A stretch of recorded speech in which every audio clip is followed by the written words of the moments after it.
voilà presque 3 ans, quasiment jour pour jour, que Catherine Paysan nous quittait, puisque c'était le 22 avril 2020, en plein Covid.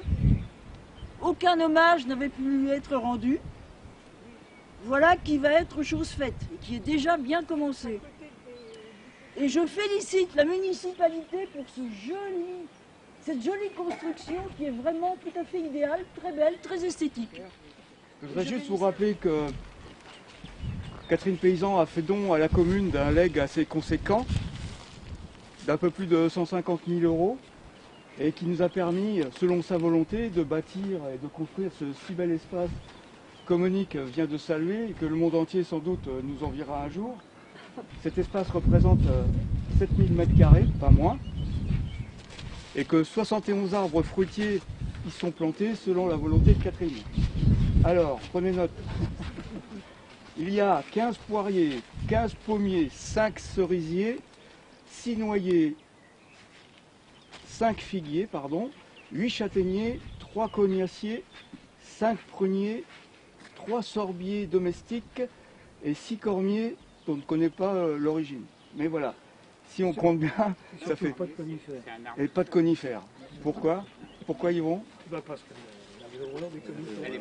Voilà, et Catherine, je vous rappelle qu'elle était très sensible aux essences et qu'elle ne supportait pas notamment les fleurs et qu'il ne fallait pas amener n'importe quelle fleur quand on voulait lui en offrir. Voilà. Mesdames et messieurs, au nom de tous les élus présents, dont le sénateur que je remercie d'être venu, au nom des présidents successifs de l'association autour de Catherine Paysan et pour la promotion de son œuvre, au nom de ses membres, de ses amis universitaires, artistes comme elle du monde littéraire, mais aussi chanteuses, musiciens, et puis les journalistes, je sais qu'il y en a, que Catherine Paysan corrigeait sans cesse en raison de sa méfiance de ce qu'ils sont capables, parfois, disait-elle, de n'avoir rien compris. Au nom du public amoureux de la musique de ces mots, je l'avais assuré il y a environ 4 ans d'une continuité des actions et de l'entretien de sa mémoire, ne fût-ce qu'à travers la maison d'école d'Olène dans laquelle elle est née, de Marthe et Auguste Roulette, une nuit du 4 août. Et c'était déjà tout un symbole. Ou bien à travers cette solide école primaire de Bonnetable, place d'Armes, inaugurée avec elle il y aura bientôt 5 ans, et qui porte désormais son nom. Je l'avais assuré aussi de contribuer à l'explication de ce que fut sa prière parallèle, avant que ne disparaisse cette marginalité si flamboyante, et avec elle une certaine civilisation. En voici donc un autre, et un nouveau, lieu de mémoire, bâti pour elle et empli d'arbres selon son fétichisme et sa volonté de toujours, dans la plaine qui borde son cher Tripoulin, où tous les ingrédients de sa vie, propres à la méditation de l'auteur, sont réunis. Puisqu'il s'agit de lui rendre hommage, souvenons-nous que Catherine Paysan disait elle-même « et de la nature », paysanne donc, païenne de souche, intensément religieuse, c'est-à-dire rompue d'instinct au culte de la terre, des forêts et des eaux, en même temps décidée, tant sa parole de bonté me touche, me remue jusqu'aux entrailles, à faire alliance à la vie et à la mort avec le Yahvé de mon baptême chrétien. Car il est pour moi celui qu'on peut, aussi bien que dans les églises, prier sous les arbres qui sont aussi sa maison. Catherine Paysan disait aussi « C'est une tragédie de ne pas pouvoir s'exprimer. Quand on ne peut pas se débarrasser, s'exorciser par la parole, par l'écriture, on ne peut pas arriver à trouver un minimum d'épanouissement et de réconciliation avec soi et avec le monde. Car l'enjeu pour moi, au fond, c'est ça. Ce problème d'angoisse permanent, cet amour de la vie et cette peur de la mort, cette non-explication de ce passage sur la terre. Finalement, et au fur et à mesure de ma vie, je n'ai pas trouvé d'autre moyen de m'en sortir, de m'en tirer. En disant, en récitant, en écoutant la musique des mots des autres, et en essayant moi aussi de me fabriquer ma propre musique. Lisiane, t'es comme moi, t'es petite. Et pourtant, je suis sûre qu'elle a mangé de la soupe aussi. Voilà. Vous êtes prêts? Tout le monde. On y va? Allez, c'est parti, on y va.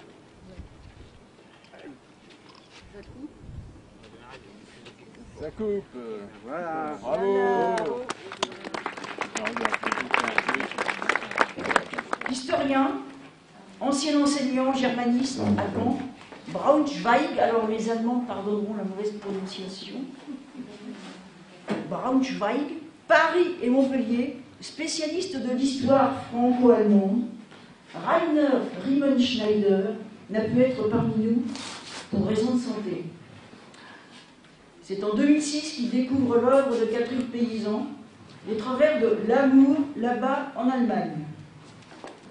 Ses livres sur des thématiques de différence culturelle, de mixité de couple, de mixité ethnique, souvent sur fond d'histoire, ont interpellé l'historien. Il nous a chargé, Agnès et moi, par le biais d'un texte qu'il nous a transmis, d'en lire le contenu analytique que voici, et dont le titre est « Catherine Paysan, entre le réel et l'imaginaire ». Nous savons, vous le savez, que Catherine Paysan avait un sens aigu de l'histoire. Catherine Paysan vivait dans l'histoire. Aucun événement, aucun objet dont elle n'aurait perçu l'historicité. Elle mesurait le présent à l'aune du passé. Elle déchiffrait le fugitif moment présent dans l'épaisseur du temps, de la durée. Et toute son œuvre en est empreinte. Mais posséder le sens de l'histoire ne fait pas forcément de Catherine Paysan une historienne. En effet, elle est une romancière à part entière et réclame pour elle tout naturellement le droit à la fiction. Le réel et l'imaginaire sont intimement liés dans ses écrits. Pour nous en faire une idée, nous allons nous plonger sans plus tarder dans la littérature de Catherine Paysan, par la lecture d'une page de son dernier livre, L'enterrement d'un juif hongrois. Il y est question d'un thème majeur de toute l'œuvre littéraire de Catherine Paysan, à savoir la recherche de ses ancêtres, et cette recherche est prolongée par l'invention de ses origines. Quelques autres thèmes forts seront évoqués plus loin. Je laisse Agnès vous lire un passage. Je n'ai jamais été, comme tu le sais, à court de fantasmes diurnes, de visions, voire d'hallucinations, ayant à chaque fois déclenché chez moi le besoin, toujours latent, toujours prêt à résurgir, d'entrer périodiquement en état de dédoublement avéré, allant me permettre de faire coexister le quotidien de ma vie ordinaire avec les fantasmagories de mon inconscient, leur turbulence. Cette fois, mon entrée souterraine en écriture, mon travail de sape de mineur de fond, à la recherche de mes racines avait commencé chez moi, un après-midi où nous nous baladions autour de l'étang de Persaigne, par l'apparition aussi subite qu'à moi seul visible d'un nageur de prime abord surgi de nulle part, qui, souple comme une lamproie, une anguille, une couleuvre, cherchait à regagner la rive, à y prendre pied là où je me trouvais.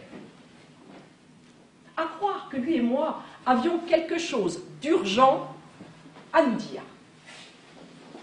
Quelque chose que jusque-là les circonstances n'avaient pas permis, ni à l'un ni à l'autre, d'exprimer, de mettre au clair.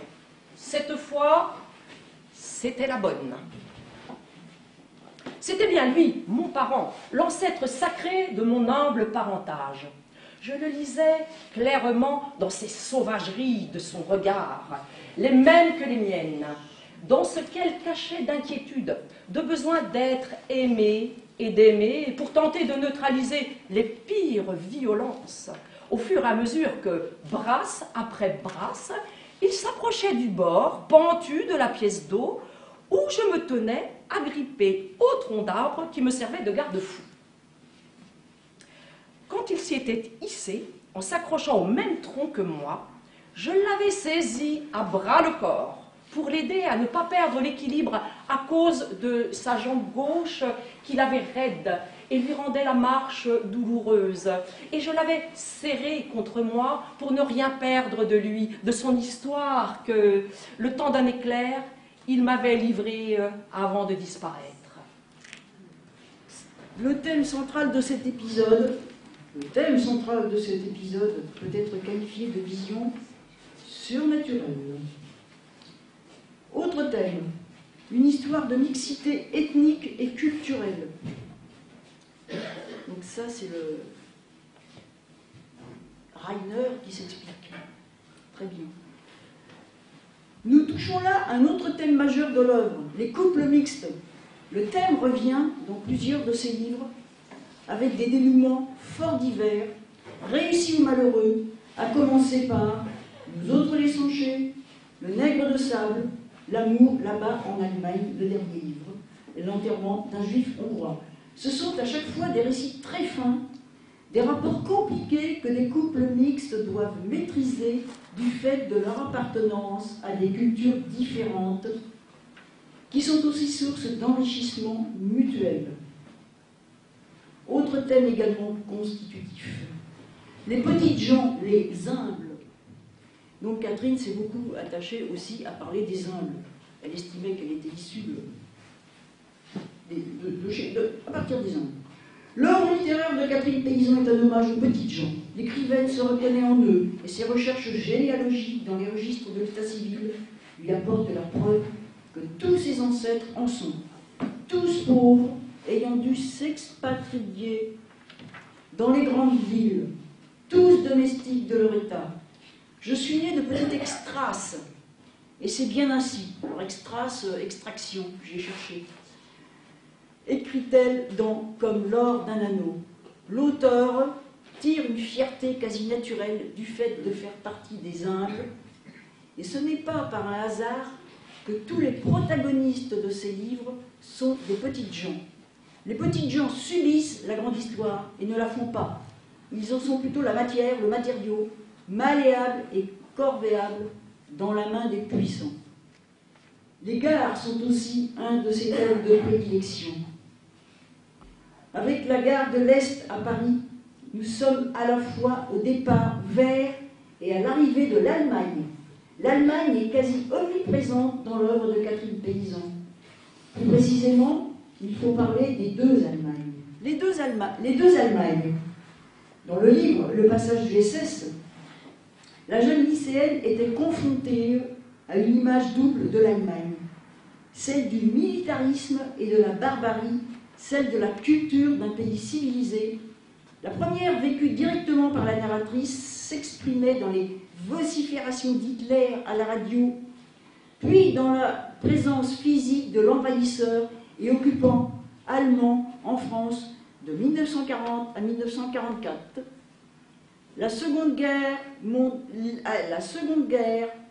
Allemagne, livresque se dessinait pour la jeune Annie dans les leçons des cours d'allemand au lycée du Mans. Les manuels scolaires, les livres de lecture, comme cette image double se construisait dans la conscience de notre écrivaine, essentiellement par la langue. Il est évident que cette dernière est au centre de son attention, langue de Goethe, mais aussi langue d'Hitler, deux images antinomiques contradictoires, antinomiques difficiles à admettre par un être sensible aux qualités humaines. Le ton est donné pour une exploration de la Germanie, où la fascination le dispute à la répulsion, où l'horreur de la barbarie le cède à l'admiration de la culture pluriséculaire. Voilà quelques-uns des thèmes majeurs qui structurent cette belle et foisonnante littérature dont Catherine Paysan nous a fait don. L'œuvre littéraire de Catherine Paysan est aussi parfois considérée comme une littérature régionaliste. C'est à la fois vrai et faux. C'est vrai dans le sens où son œuvre est puissamment enracinée dans son terroir natal, qu'est la province du Maine, qui forme la source irremplaçable de son inspiration. En effet, plusieurs de ses livres ont la petite patrie pour théâtre. Mais l'horizon, très souvent, s'élargit à l'universel, aussi bien dans le sens géographique et surtout thématique. Le destin que l'écrivaine réserve à ses personnages a les dimensions de problèmes universels dont le récit magistral fait de Catherine Paysan une des grandes auteurs et témoin de notre temps. Voilà ce qu'écrivait Reiner, ce qui m'a chargé de vous lire.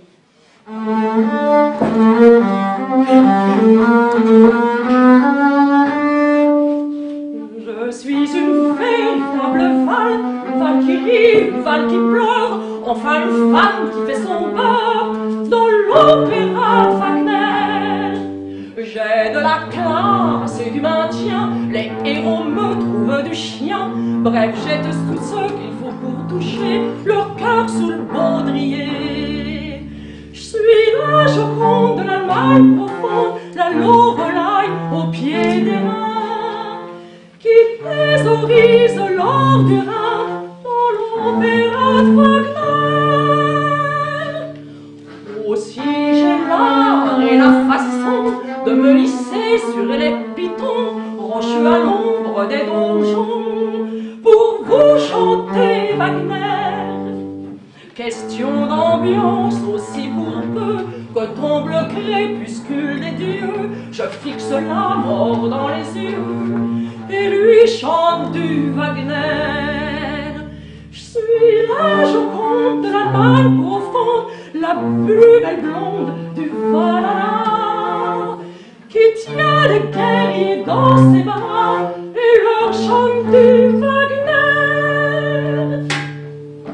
Il se peut qu'un beau jour j'aurai ma claque des monts, des forêts, des Parsifal et des Tristan, des opéras Wagner, que je plaque à Lauser, que tout à coup je lui préfère la petite chanson, le petit air, que je m'envoie en l'air, que lasse d'être une valkyrie, j'échoue dans le béton de Bercy, que je m'encanaille en chantant du Catherine Paysan.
Les enfants d'hommes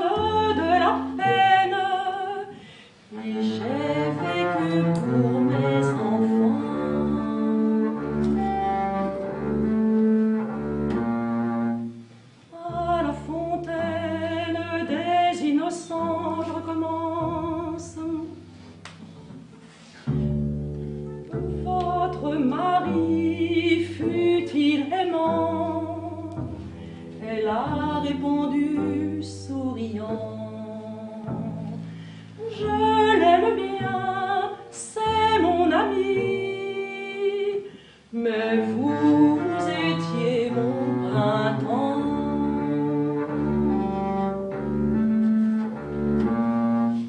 À la fontaine des innocents, l'eau coule claire ingénument, coule tout doux pour les amants, les vieux amants qui s'aimaient tant.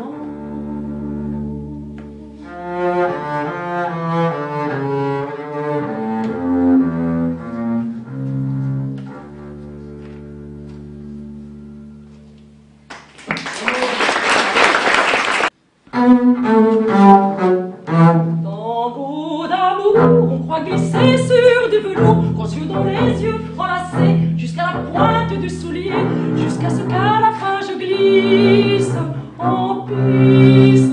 Et pour le reste, pour l'air et la beauté du geste, et comme le dit Sylvia Léon, qui s'y connaît sur la question, déclencher le violon. Tambour d'espoir, tes yeux sont bleus, les miens sont noirs, tu es de Buenos Aires, je suis de Garches-les-Gonesse, oui mais qu'importe sur la piste, on glisse. Et pour le reste, pour l'air et la beauté du geste, comme le dit ce sacré Léon, qui s'y connaît sur la question, maintenez le violon.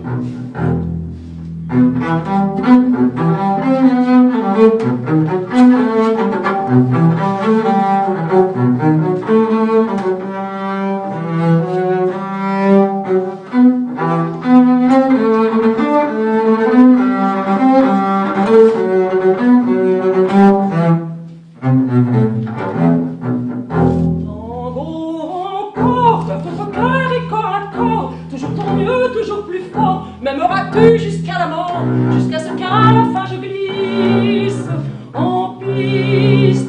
Oh, pour le reste, pour la beauté du dernier geste, comme le disaient des fins Léon, qui s'y connaissaient en violon. Alors, ils se tairont.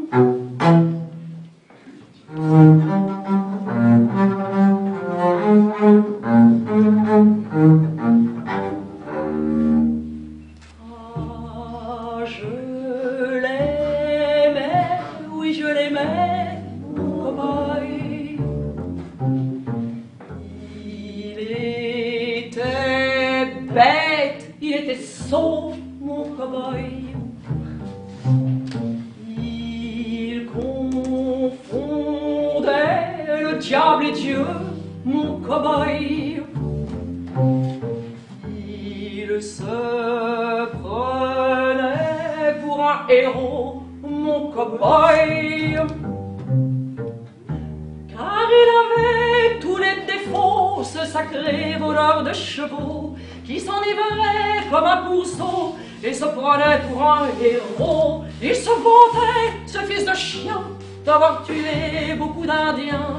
Et quand il avait bu son plein, il se déclarait bon chrétien. Ah, je l'aimais, oui je l'aimais, mon boy.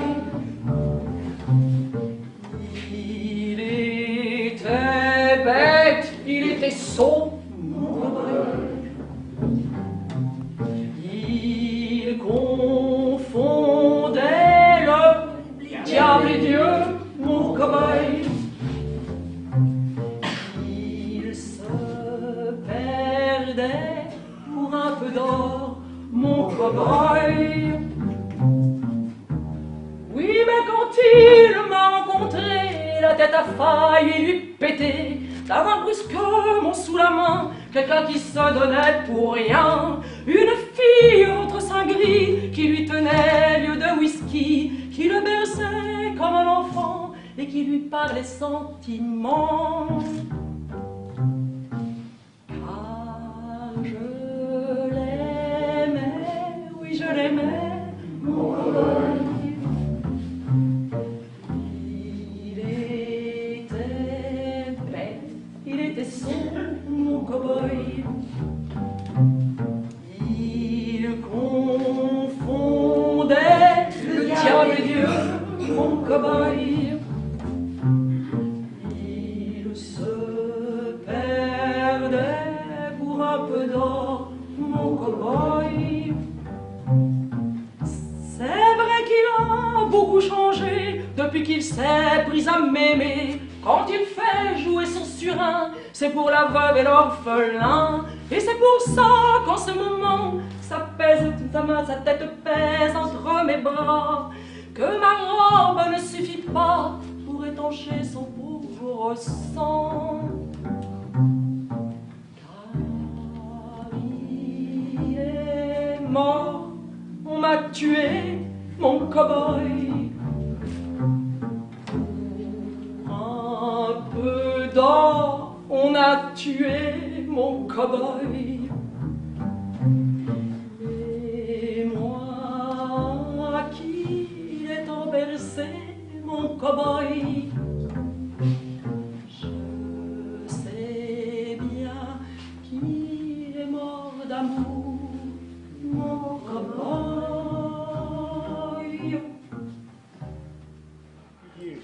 Bernard Hamelin, qui fut membre également du conseil d'administration de la Maison d'école et d'écrivains, il y a quelque temps. Il est absent aujourd'hui, il le regrette. Mais voici donc ce qu'il écrivait, un extrait de ce qu'il écrivait concernant Catherine Paysan. Il parle surtout de la maison d'habitation de Catherine qui se trouve à côté. La petite maison au volet vert. Mais ce qui m'inspire aujourd'hui, c'est cette petite maison au volet vert, cadrant si bien avec le lierre, quelque peu en retrait, l'air timide, presque invisible, surveillée de près par la plus grande, sa voisine, que l'on appelait anciennement école et mairie. Voilà ce qu'écrivait donc Bernard Hamelin concernant Catherine. Une autre intervention également qui nous vient de Marie-Séverine et Nicolas Sizinski, qui dirigeait et qui dirige toujours d'ailleurs la compagnie Frédéric Lemaître de Pierrefitte. Pourquoi? Parce qu'effectivement, voilà, ils avaient monté donc à Paris la pièce Attila Donaï. Et voici donc ce qu'ils écrivent concernant Catherine. Une femme hors du commun, farouche défenseur de la liberté, liberté d'être soi-même contre vent et marée, liberté de tomber en amour pour l'être qui vous plaît, sans accorder d'importance à ses origines, à sa religion ou à la couleur de sa peau. Catherine Paysan, une écrivaine au style flamboyant. Qu'il était, comme l'était sa chevelure rousse. Une amoureuse des êtres et des choses, une passionnée de la vie sous toutes ses formes, si tendrement attachée à ses parents, à sa chère maison d'école, à son Olène aimée, farouche défenseur de l'humain, le cœur pétri d'une sainte horreur de la médiocrité, de l'envie, de l'hypocrisie, et avant tout de l'intolérance.